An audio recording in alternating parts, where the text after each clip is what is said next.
Hello, this is Melanie Guralnick, and for the next hour, I'll be reading from the January 20th issue of the Toronto Sun on the Niagara Frontier Radio Reading Service. The first story is Warmington. Mark Carney, Justin Trudeau, and Katy Perry party in Switzerland as Canada burns, by Joe Warmington. Let them eat chocolate. Canada's current and former prime ministers, and the latter's celebrity gal pal, are gallivanting in Switzerland as Oshawa's local economy evaporates. Ingersoll, Brampton, and Sault Ste. Maurice too.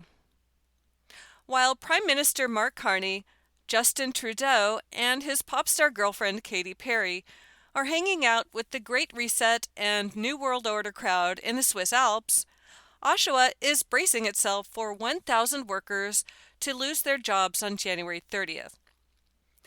They are so out of touch with reality, said Unifor Local 222 President Jeff Gray of Canada's Leaders.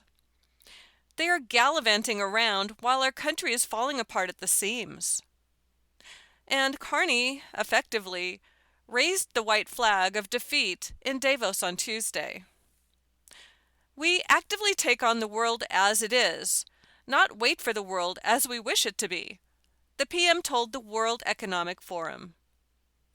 The old order is not coming back. We should not mourn it. Nostalgia is not a strategy. But from the fracture, we can build something better, stronger, and more just.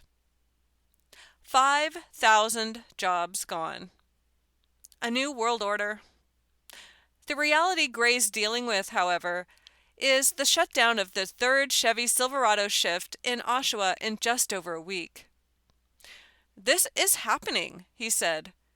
We will lose more than 1,000 jobs from the plant and the local supply chain. All of those jobs are going to Fort Wayne, Indiana.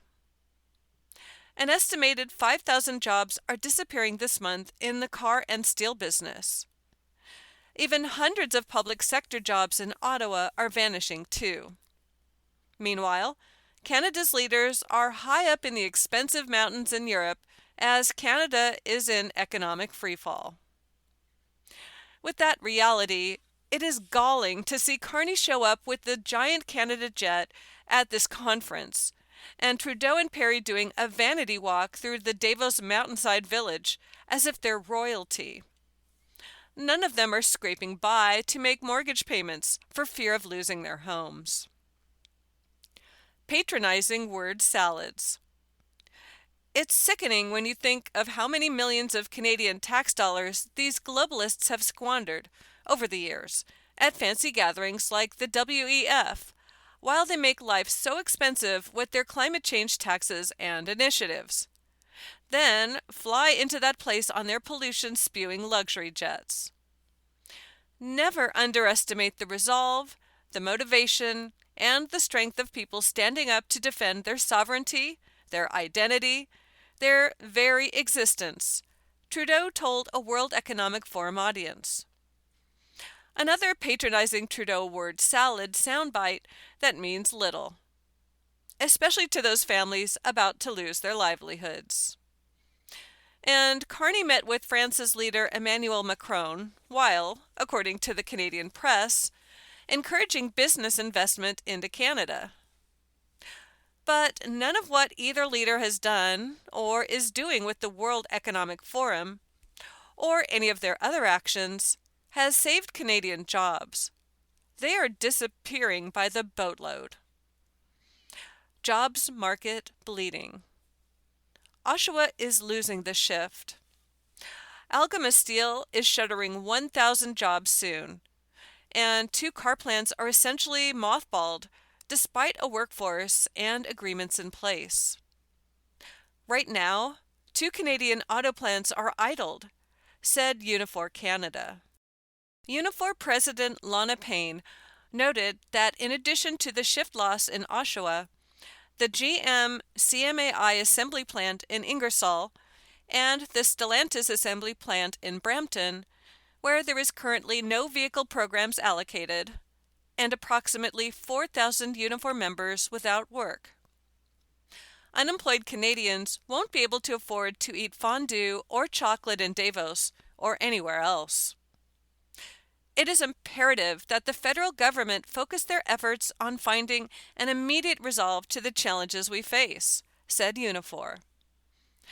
The first priority must be getting these plants back to work and stabilizing the auto sector. Unifor has urged the federal government to defend Canadian auto workers and the domestic auto industry, using all policy tools at its disposal.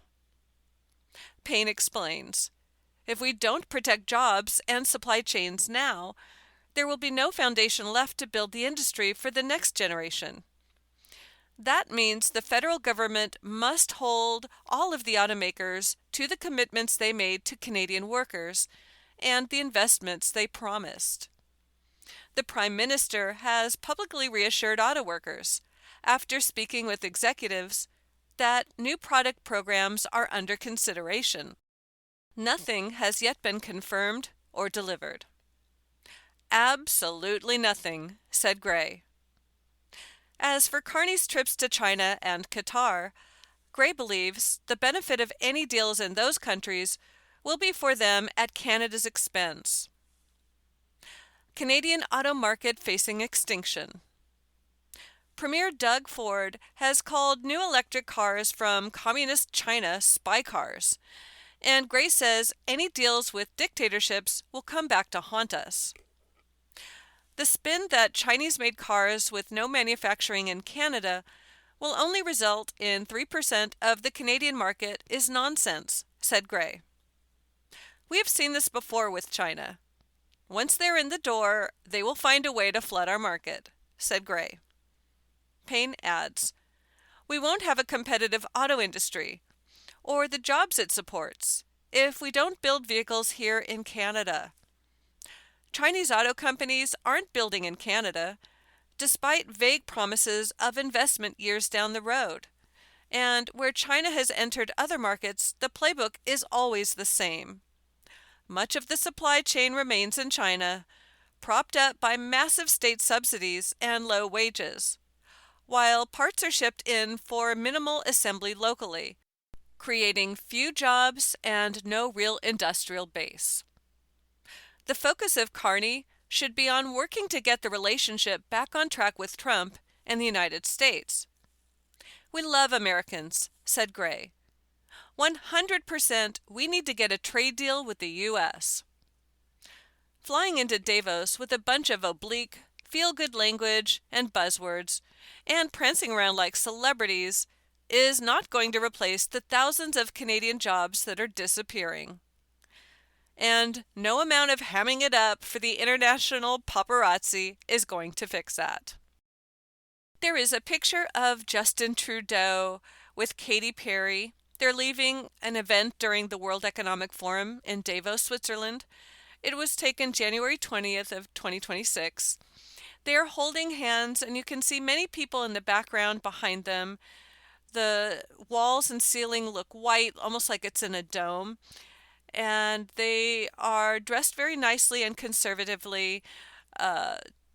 Katy Perry has her hair scraped back, and she's wearing like a sweater dress or suit.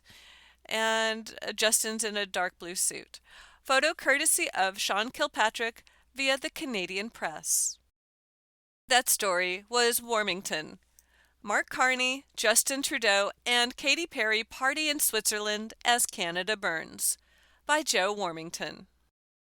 The next story is Seattle McDonald's serves customers through Hatch, by Ann Bicani. A McDonald's in downtown Seattle has reportedly become so rough that customers no longer walk through the front door, because there isn't one anymore. The location at 3rd Avenue and Pine Street, just blocks from the famous Pike Place Market, has removed its doors and now serves customers through a plexiglass-covered hatch, per the Daily Mail. Patrons line up outside, order through a small opening, and hope for the best. According to People magazine, The restaurant's double doors are permanently propped open, while plywood has been slapped over nearby glass to protect it from vandalism. Locals have even given the place a nickname, McStabbies, per the Daily Mail. Horror stories. Nick, a 45-year-old Seattle local, told the Daily Mail the area is a magnet for trouble. People tend to do drugs and attack each other outside the restaurant, he said, adding that things get worse after dark. When it's dark, it's way worse. Way more people getting assaulted and robbed. Nick, who is no longer homeless but still frequents the neighborhood, said he witnessed a fatal shooting near the McDonald's back in January 2020. Gesturing toward a lamppost, he recalled, quote, "I watched a girl get shot and killed right there. It was a horrible shooting," per the Daily Mail. That incident left one woman dead and 7 others injured, including a 9-year-old boy. At the time, Seattle Police Chief Carmen Best said officers responded immediately and found victims spread across a 1-block radius. Officers immediately started life-saving measures, she told USA Today.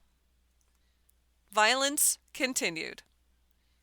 In February 2024, a 29-year-old man named Matthew was allegedly stabbed in the head while waiting for food outside the restaurant, per KOMO News. His partner, Christopher Burns, said the attack came out of nowhere. "This random guy came up and started kicking our dog and attacking my partner," Burns said. Employees have seen the chaos firsthand. One young worker told the Daily Mail, pointing to the sidewalk, "I've seen some physical assaults just right here. People tripping out. Just a bunch of stuff." Ongoing crime. The restaurant's owner and operator, David Santillanes, said the dining room originally closed in 2020 during the COVID-19 pandemic and never reopened. The reason was worker safety amid ongoing crime and poverty in that area, per The Independent. As a small business owner here in Seattle for 24 years, my team and I care deeply about feeding and serving this community, Santillanes said. He added that security measures were put in place to keep staff safe while still serving customers, per The Independent. Meanwhile, Seattle police told People that officers patrolled downtown around the clock, with extra focus on hotspots like 3rd and Pine, using bike patrols, footbeats, warrant arrests, and drug enforcement. That story was Seattle McDonald's Serves Customers Through Hatch by Ann Bicani. The next story is Phillies GM says Bo Bichette signing with rival Mets was a gut punch by Dan Balicki. Toronto fans aren't the only ones disappointed to see former Blue Jay star Bo Bichette pack his bags for the Big Apple. Philadelphia Phillies general manager Dave Dombrowski said on Tuesday the team was disappointed to miss out on the all-star free agent, who signed a 3-year, $126 million U.S. deal with the New York Mets on Friday. Unlike the Jays, however, the Phillies believed that an agreement to add Bichette was imminent. Quote, "I did think we were going to get a deal done. We were close," Dombrowski said at a news conference on Tuesday. "It was a gut punch, but until you have signed memo of understanding, you don't have a deal." Phillies reported livid after being spurned. The Phillies and Bichette were believed to have agreed in principle to a 7-year deal worth $200 million US as of Thursday night.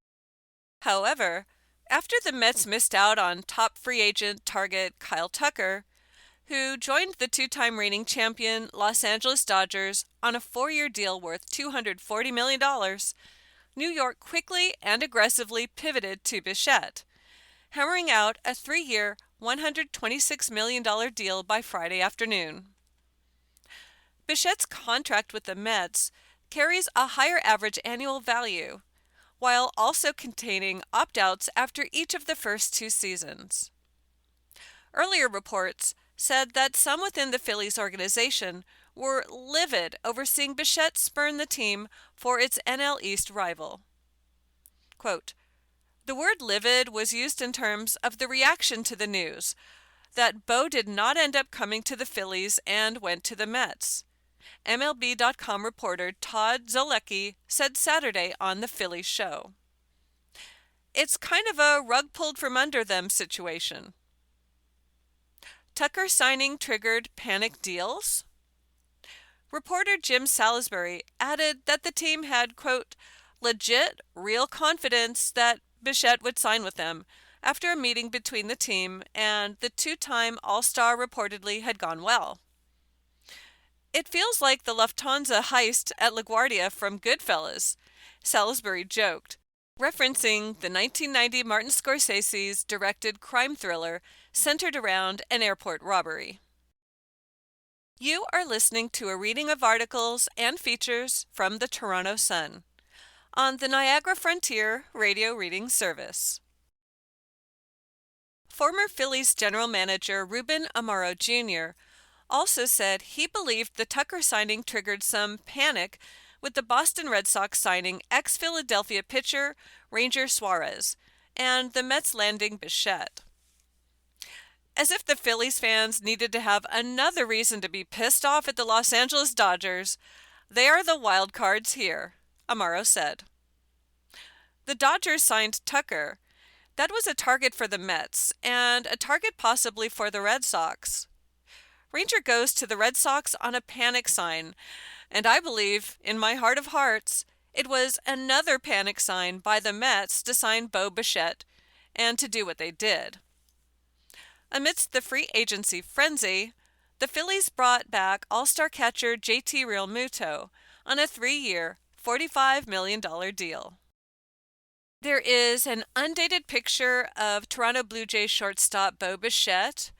He is wearing a white uniform that is trimmed in a royal blue. It's got Blue Jays across his chest. There's a Nike symbol, and he is holding his mitt. He has a blue baseball cap on, and he's clean cut for the most part. He's got a little bit of a 5 o'clock shadow. Photo courtesy of the Canadian Press.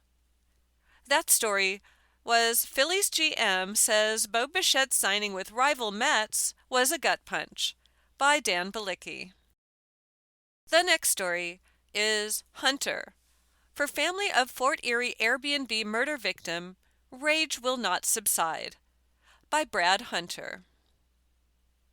Most of us will never know nor understand the horror of having a loved one cruelly taken from us at the hands of another so-called human being. A child? The thought itself is incomprehensible. I once tried to interview a woman whose toddler son had been raped and murdered in 1962. The monster was sentenced to hang, but even then, Canada's priorities were confused. The killer was spared, was sprung after a decade, and then he raped more boys. And 60 years later, that mother whose boy was murdered simply could not speak of it.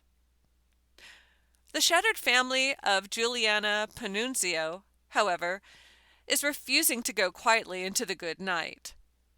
I don't think they could stand it. On Saturday, Scarborough rapper Christopher L. Plaga Lucas, 27, was convicted of 2 counts of second-degree murder in the sickening, cold-blooded murders of Juliana, 20, and her friend Christine Crooks, 18. The killings were pointless, an outburst from an intellectually challenged toddler tantruming. Most toddlers don't carry a Glock. On Sunday, Juliana's tight Windsor area clan reached out to me. What they sent was so on point, I asked if I could reprint some of it. They agreed. System protecting the killer. Quote, Juliana was an unfortunate casualty of a crazy drug-fueled monster. Juliana's only mistake was to verbalize that she was calling 911, the family said, adding that the system was protecting Lucas and others like him. Quote, "The amount of evidence that was gathered and never made it into the court proceedings is copious. Anything that verified his involvement was considered prejudicial. That is the rub, isn't it?" They added, "Prejudicial because it confirms he was a POS and hated women? His record is riddled with serious crimes, and he continued to beat them. Our judicial system is non-existent." Like many other Canadians, Juliana's family concluded that there are no consequences. Not for shoplifting, not for armed robbery, not for rape, not for murder. Where did action equals consequences go? Oh yeah, the Liberal government under the POS Trudeau, the family said. Why should the convicted criminals enjoy the same charter rights as you and I? Until that debt is repaid to society, you should not enjoy the same rights and freedoms as law-abiding citizens. 10 minutes in a Canadian courtroom pulls back the curtain on a horrific truth. Victims don't matter. They can be young, old, white, black, pretty, ugly, stupid, or smart. And there is absolutely nothing that moves the marker. Sentencing too soft for multiple killers. It is beyond time for change. How about, for starters, we reverse any changes to the criminal code that Trudeau made? Bring back consecutive sentencing for starters, the family said. The Supreme Court needs to wake up and smell the coffee. Cruel and unusual punishment is a sentence of more than 25 years? No, in the homes of the anguished, cruel and unusual has a much different meaning. Cruel and unusual punishment is the fact that she's dead. She doesn't get a do-over. I ask you, which one murder is free? Was Christine's shooting free, or was it Juliana's? What message are they sending? Go down to Juvie, and Juliana's family will see the message the kids are getting. Kids like 12-year-old hitmen, who even in their reptilian brains know that the judges, crowns, and the caring professions are suckers for a sob story. Once, these sob stories were vetted more closely. Not now. You can murder 1, 2, 3 or more, and you will serve them all at the same time, the family said. Concurrent sentencing is cruel and unusual punishment? There is no end date for our grief or her death. The criminal justice system, I use the word justice loosely, re-victimizes the grieving family again and again.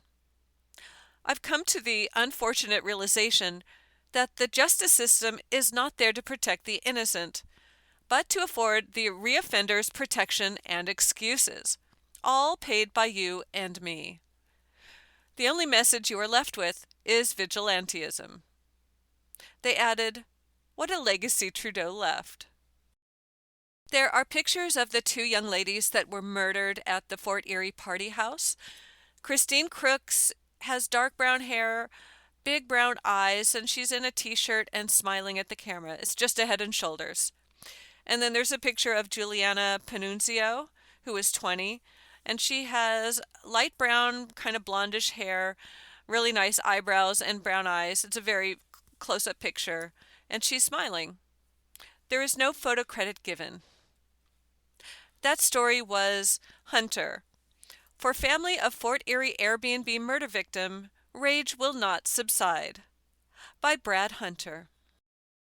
The next story is William Shatner mocks Stephen Miller's calls for him to take control of Star Trek, by Mark Daniel. William Shatner has playfully sounded off on Stephen Miller's suggestion that the Canadian-born actor should take control of the Star Trek franchise. Miller, an advisor to U.S. President Donald Trump, reposted a snippet from the latest Star Trek spinoff called Starfleet Academy, calling this series, quote, tragic, and suggesting Shatner should be given, quote, total creative control to save the franchise. The 94-year-old Shatner, who played Captain James T. Kirk on the original Star Trek series, jokingly agreed with Miller's remarks by pointing out that Starfleet Academy actress Holly Hunter is wearing glasses in the clip Miller shared. Quote, the fact that they have not cured hyperopia, which is farsightedness, by the 32nd century is an abysmal oversight on the writers, Shatner quipped in a response to Trump's deputy chief of staff for policy. Also, at Paramount Plus needs to up the budget because I'm sure that a well-oiled organization like Starfleet in the distant future could afford more than one pair of glasses for at least this hyperopic bridge crew. Do they pass the glasses around while piloting the ship? Shame on the line producers. That is what you meant, right? I'm ready to assume command of the series. Call me. Miller replied to Shatner by saying that Paramount, quote, screwed up royally when they decided to kill off Kirk in Star Trek Generations, despite the actor's objections. He went on to praise Shatner's final outing as Kirk in the 1994 film, and then doubled down on his demand that Shatner be given the keys to the Star Trek franchise. Quote, it's not too late for Paramount to make amends with Shatner and save the franchise. Do it, Miller implored. For his part, Shatner has always maintained it wasn't his decision to have Kirk die. But he said when playing his final scene and uttering the character's last words, which were, oh my, he wanted the captain to have a sense of wonderment during his passing. Quote, as you get older, as I'm sure you can imagine, you think of death. It becomes more and more present. So when this character was dying, I thought, how do you die? How would Captain Kirk die? Captain Kirk, who has faced death so often. Shatner recalled in a conversation with Postmedia in 2022. I thought he would look at death approaching with the same awe and wonder that he looked at these strange beings that he faced in the years I played him. I wanted him to look at death as something filled with awe and wonder that he looked at the universe. So the oh my was supposed to be a wow. Shatner tries to avoid wading into political arguments. His ex-bio even says he's not political. But following President Donald Trump's assertions that his native Canada should join America as the 51st state, the Emmy winner suggested that the U.S. could instead become the 11th province. Think of the joy, he said last spring in an appearance on Jesse Watters' Prime Time on Fox News. It's the best thing. Here you have a friendly group saying, come on over. It's cleaner. There's plenty of power. There's lovely people who want to work with you. Be our 11th province. New series facing woke backlash. Ahead of the Starfleet Academy's debut last week, Elon Musk shared the same sequence as Miller and added, turns out they banned Ozempic and LASIK in the future, LOL. End Wokeness, which has nearly 4 million followers on X, circulated the clip which led one commenter to accuse producers of, quote, cultural vandalism. Trisha Black, who plays Lieutenant Rourke on the new show and appears in the scene Miller and Musk circulated online, fired back in her own social media post. Quote, I've seen this exact same comment probably 100 times already. So whatever, but it's nuts that the richest man in the world felt the need to steal the joke, she wrote on Instagram. It doesn't get to me because I'm comfortable in my skin most days, but this one made me laugh. Black also included a quote from Star Trek creator Gene Roddenberry in her response. Quote, Star Trek was an attempt to say that humanity will reach maturity and wisdom on the day it begins not just to tolerate, but take a special delight in differences in ideas and differences in life forms. His line read. You are listening to a reading of articles and features from the Toronto Sun on the Niagara Frontier Radio Reading Service. Gina Yasher, who plays Lura Thok and is also in the clip, said Star Trek has been woke from day one in an interview with CNN. Quote, woke is a good word. It's been given negative connotations, but woke just means you're awake and aware of everything that's going on in the world around you. And that's what Gene Roddenberry's always been about. And that's what Star Trek has always been about. And so we're just carrying on that legacy, she said. Robert Picardo, who is best known for playing the Doctor in the Star Trek universe and reprises the role in Starfleet Academy, said the franchise has always been about embraces of our differences. Long before the term existed, Star Trek's heart was woke, and even though that word has been hijacked and made a cudgel to insult, to ridicule, and, at the toxic extremes of social media, to justify prejudice and racism, Star Trek's heart is strong and still beating for those listening, Picardo wrote on X.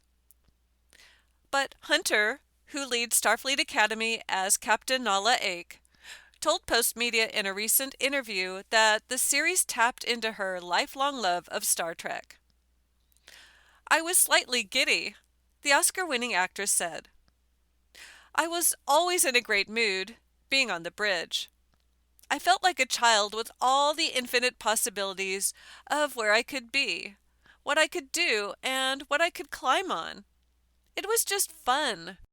Star Trek is that, and the sets give off that feeling of, wow, what can we do here? Star Trek Starfleet Academy is now streaming on Paramount+. There is this funny picture of Stephen Miller and William Shatner that somebody put together.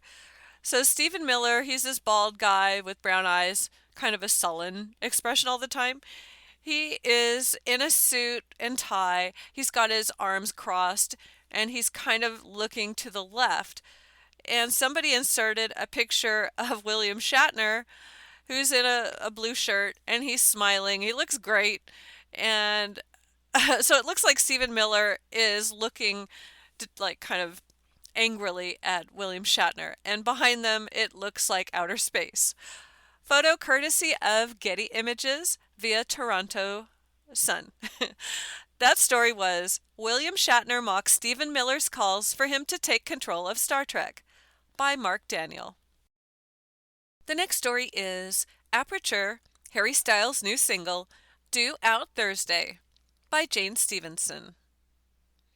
Harry Styles is opening up with his latest single, Aperture. The former One Direction member announced Tuesday that he'll release the first single from his new 12-track album, called Kiss All the Time, Disco Occasionally, on Thursday at 7 p.m., People reported. The album, Unbelievably Styles' fourth, comes out March 6th. The British pop star, 31, shared the news of the new single on Instagram by posting a smiling photo of himself in the studio, with his heavily tattooed arms outstretched and sporting a mustache. Aperture, which typically refers to a camera's lens adjustable opening that controls how much light gets in, is the singer's first single since 2023's Satellite. Harry's last album was 4 years ago. Styles' last album was 2022's Harry House, which garnered him a trio of Grammy Awards for Album of the Year, Best Pop Vocal Album, and Best Engineered Album, Non-Classical. There's been some teasing of new Styles music over the last couple of weeks, with the singer launching a website called WeBelongTogether.co. It has a photo of Styles sitting in an outdoor art class, as well as a wheel that users can spin to land on either Disco or Kiss. Clicking the wheel also leads to a mobile phone number for the star's headquarters. In addition, various posters declaring "We belong together" have popped up in cities like New York, Berlin, and Palermo, Italy. Styles supported Harry's house with his massive 2-year Love on Tour. Since taking a break from music, Styles has been spotted with his girlfriend actress Zoe Kravitz in Italy, and he even ran the Berlin Marathon in September. There is a picture of Harry Styles. He looks to be in a recording studio. It's kind of dark. You see a lot of the equipment behind him. And he is smiling. You can see his mouth is open and all his nice teeth. He's got a big bushy mustache. His arms are up in the air and he's pointing up. And yeah, he looks like a super happy guy. Photo by HSHQ via Instagram via Toronto Sun. That story was Aperture, Harry Styles' new single, due out on Thursday, by Jane Stevenson. The next story is Man freed by reason of insanity, now accused of killing 3 tourists in Florida, by Danette Wilford. A Florida man who allegedly killed 3 tourists near Disney World over the weekend once tried to murder another random stranger, but was freed after pleading insanity. Ahmad Jihad Bojeh, 29, of Kissimmee, is suspected of gunning down 3 people at a rental property next to his home on Saturday.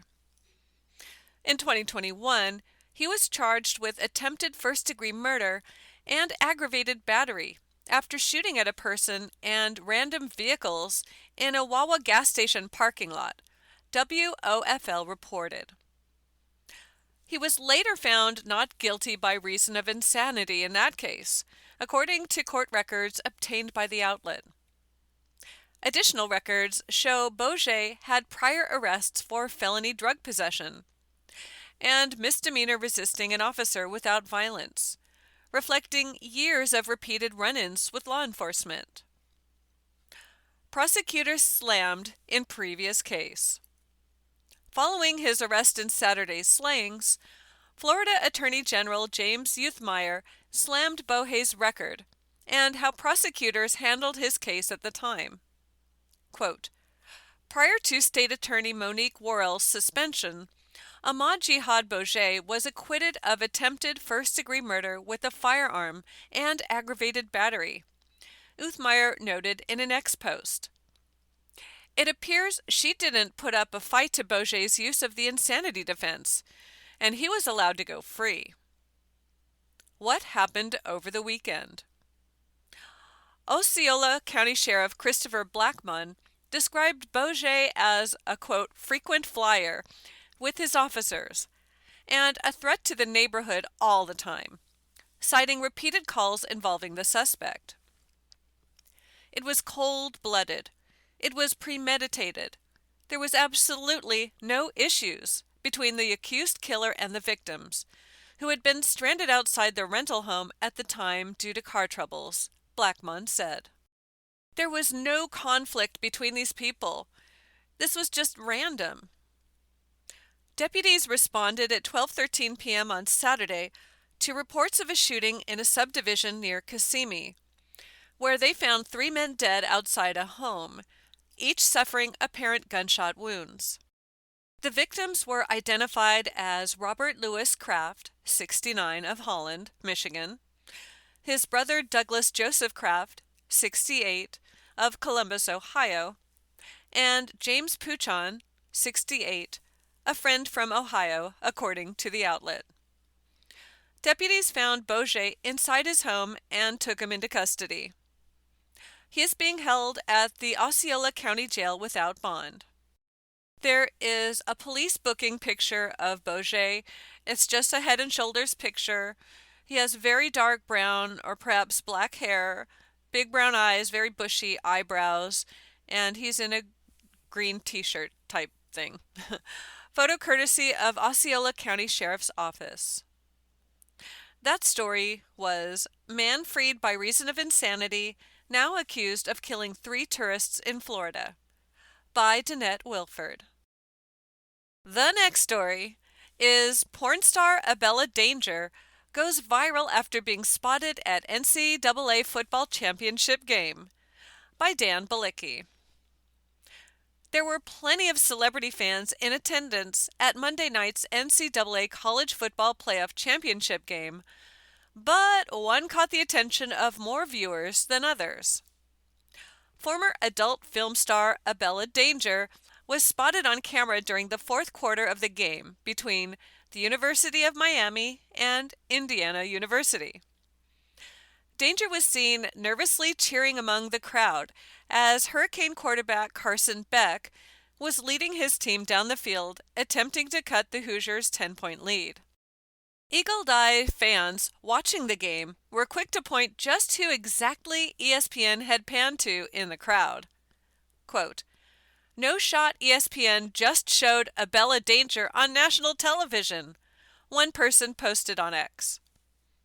Quote, "Cameraman deserves a raise, LOL," another wrote. Quote, "Never thought I'd see Abella Danger on ESPN," a third commented. Perhaps her appearance was good luck, as Beck and Malachi Tony connected on 22-yard reception on the next play for a touchdown. It wasn't enough in the end, however, as the top-ranked Hoosiers held on for a 27-21 win. Who is Abella Danger? According to her Instagram profile, Danger is a full-time student at the U of Miami and retired as an adult movie performer in 2020. She currently is an ambassador for Brazzers. She says that she is, quote, "a Miami girl born and raised," and has been a longtime fan of the Hurricanes, even before attending the school. After the loss, she posted several reaction videos on her Instagram stories while breaking down into tears. Quote, "I hate this," she told her 9.5 million followers as fireworks went off in the background. "Even though we lost, I don't care," she said. "That game tonight proved that no one else deserved to be in the National versus Miami. Miami deserved that. Everyone counted us out. I don't care if we lost those men out there. They're the best of the best. No one deserved that spot other than Miami. That was not a blowout. That was not an ass-whooping. Down to the wire. The only reason I'm sad is for these players that worked their butt off all season. They're still winners. I don't care." She also wrote a message later on, repeating her unconditional love for the team. Quote, "I was born and raised in Miami. I went to South Miami Middle School 5 minutes from the UM, where we all wore orange and green, just like UM. I have dreamt of being a Hurricane since I was 10 years old," she wrote in an Instagram story early Tuesday morning. "My love for the Canes is unconditional," all caps. "I am and will always be a Hurricane, and we will be back with a vengeance. Tomorrow I'm going to class with my head held high because we made it to the Natty and 99% of schools did not." Wasn't Abella Danger's first game. Danger had previously been spotted in the crowd on TV during the NCAA football playoff game between the Hurricanes and Texas A&M, with ESPN showing a clip of her cheering. Danger was spotted wearing a white crop top and an orange skirt with a group of Hurricanes fans during the second half of the game in College Station, Texas. The porn star appears to have had a great time at the game, which her school won 10-3 in a defensive slugfest. The fact that in my lifetime I got to witness Miami beat A&M on their home turf with 98,000 of their fans and only 2,000-something Miami fans in attendance is something I will never forget, she wrote in an Instagram after the game. There is a picture of the screen that I guess was shown at the game, and it's a close-up of Abella Danger She has brownish blonde hair, very, very light makeup, very natural looking beauty.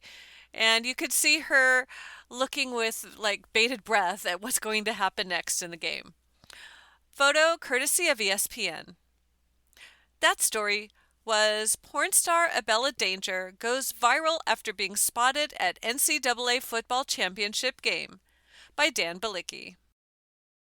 You are listening to a reading of articles and features from the Toronto Sun on the Niagara Frontier Radio Reading Service. The next story is Explainer. Everything you need to know about snow removal in Toronto by Jane Stevenson. With Toronto about to get another 5 to 10 centimeters of snow on Wednesday, the city says it is ready to continue clearing snow and ice from the roads and sidewalks after last week's huge dump of the white stuff, ranging from accumulations of 22 centimeters to 50 centimeters, depending on where you live. Here's what the city's own website has to say on the subject. Residents can call 311 for any related snow issues. How often are the city's roads salted and plowed? The Don Valley Parkway and Gardiner Expressway are salted when the snow first starts to accumulate. It takes 2 hours to salt each round. Plowing starts when the snow hits 2.5 centimeters, and plowing takes 2 hours each round. Major roads, transit routes, and streets with hills are salted when snow first accumulates. It takes 4 hours each round. Plowing starts when the snow hits 5 centimeters, and plowing takes 6 to 8 hours each round. Residential streets are salted when the snow first accumulates. It takes 8 hours each round, and plowing starts when the snow hits 8 centimeters. Plowing takes 14 hours each round. How often is snow and ice cleared from Toronto's roads and sidewalks? If there is less than 2 centimeters, residents and businesses are responsible for clearing sidewalks adjacent to their property of snow and ice within 12 hours of the end of a snowfall.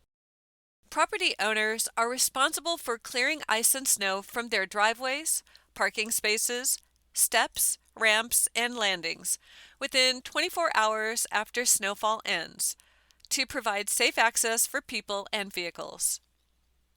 It is also important to clear snow around fire hydrants so that firefighters can quickly access them in an emergency.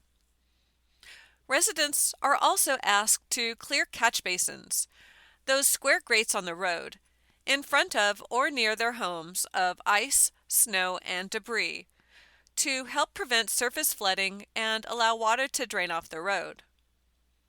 If there's 2 centimeters or more, city crews are responsible for clearing all public sidewalks. Sidewalk clearing after a snowfall takes approximately 12 hours to complete, and depending on the storm's severity, may occur more than once. Sidewalk clearing can continue up to 72 hours after the snow has stopped falling. 98% of all sidewalks in Toronto receive mechanical sidewalk snow clearing. How often are bicycle lanes salted and plowed? The city estimates about 1,200 people a day are cycling on Richmond Street and Adelaide Street, and approximately 1,000 people a day cycling on Bloor Street in the winter, so it needs to be done. All types of cycling infrastructure are cleared once 2 centimeters of snow accumulates, and it takes about 8 hours for crews to plow each round, and it may take multiple rounds of plowing to clear it all. Where does the snow get removed to after it's plowed? The windrows left by snow clearing operations can restrict traffic flow and interfere with parking, so the city collects and removes snow to 5 snow storage and 3 snow melter sites. Where temporary orange no parking signs are posted, parking on that road is prohibited until snow removal has been completed and the signs are removed. The General Manager of Transportation Services has the authority to declare a major snowstorm condition, which recently happened from January 15th through 19th. When this happens, parking on roads designated as snow routes is prohibited. Designated snow routes are primarily located in the downtown core and include all streetcar routes. Parking on a designated snow route during a major snow event is subject to a fine of up to $500. That story was Explainer. Everything you need to know about snow removal in Toronto by Jane Stevenson. The next story is Terminally Ill Fan's Dying Wish to Play Grand Theft Auto 6 Granted by Eddie Chow. A terminally ill Canadian fan of the Grand Theft Auto video game series has reportedly had early access to the newest game months before its official release. In a now-deleted post made in December on LinkedIn, Anthony Armstrong, a UI integrator at Ubisoft Toronto, pleaded for help to fulfill a family member's wish for playing Grand Theft Auto 6 before he died. Quote, "The reason I am reaching out is that they are a huge GTA fan, and with this latest update, he may not be around long enough to actually get to see GTA 6 launch," Armstrong said in the post, per Yahoo News. Armstrong said his kin had 6 to 12 months to live in the worst-case scenario, and was worried he wouldn't be alive long enough to see GTA 6's November release. The game developer said his family member lived close to GTA developer Rockstar Games' Oakville studio, and hoped that one of his LinkedIn connections could, quote, "set up an exclusive playtest," so he could have a chance to experience the game before passing. CEO reached out. Armstrong's post went viral, which reportedly caught the attention of Rockstar Games. In an update 2 weeks after the initial post, Armstrong said Strauss Zelnick, the CEO of Take-Two Interactive, the publisher for Rockstar Games, reached out and discussed making the request a reality. In a final update, Armstrong said he had great news. Quote, "Final update. We spoke to them today and got great news. That's all I can really say, but thank you all from the bottom of my heart," said Armstrong per Insider Gaming. GTA 6 leaked online. GTA 6 was first announced in late December 2023, with a trailer release after clips of the game were leaked online. The game was originally scheduled to be released last year, but delays pushed it back to November 18th, 2026. It's not the first time Rockstar Games has connected with terminally ill video game fans. In 2018, a man suffering from type 2 neurofibromatosis was allowed to play Red Dead Redemption 2, weeks before its release after his father reached out to the game developer, Yahoo News reported. 2 Rockstar employees visited the man's home for a private preview of the game, which he was able to play for several hours. That story was Terminally Ill Fan's Dying Wish to Play Grand Theft Auto 6 Granted by Eddie Chow. The next story is Editorial: Canada Unprepared for New World Order by Post Media News. We agree with Prime Minister Mark Carney's argument in his speech to the World Economic Forum in Davos, Switzerland, that multilateralism is dead. That in the New World Order, which has replaced it, the 3 superpowers, the US, China, and Russia, are prepared to ignore international laws and treaties and take what they want. The problem is that a decade of Liberal government in Canada failed to prepare us for this New World Order described by Carney. One in which he claimed Canada can be an effective, quote, middle power by establishing alliances with countries with similar values in Europe and Asia, and, where necessary, limited alliances with superpowers like China and presumably the US, in order to protect our sovereignty through a strategy of variable geometry.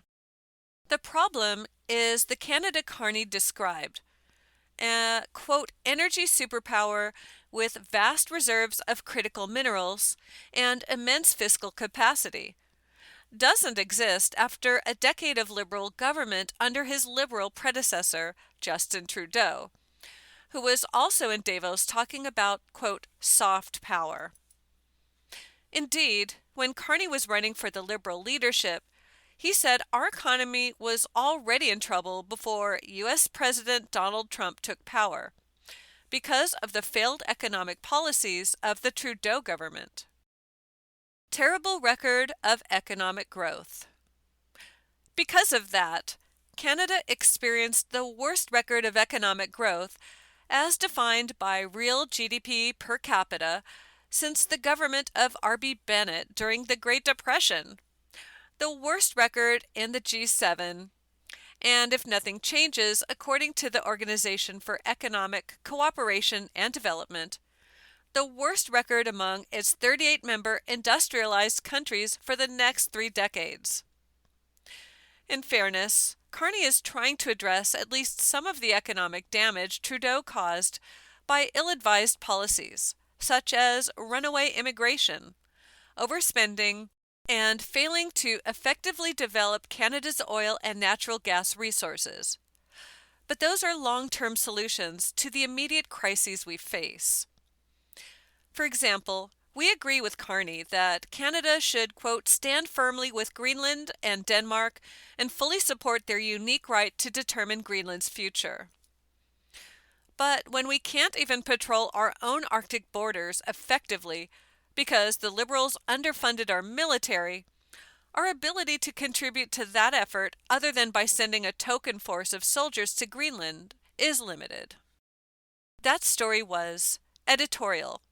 Canada Unprepared for New World Order by Postmedia News. You've been listening to a reading of articles and features from the January 20th issue of the Toronto Sun. Your reader has been Melanie Guralnick. Thank you for listening.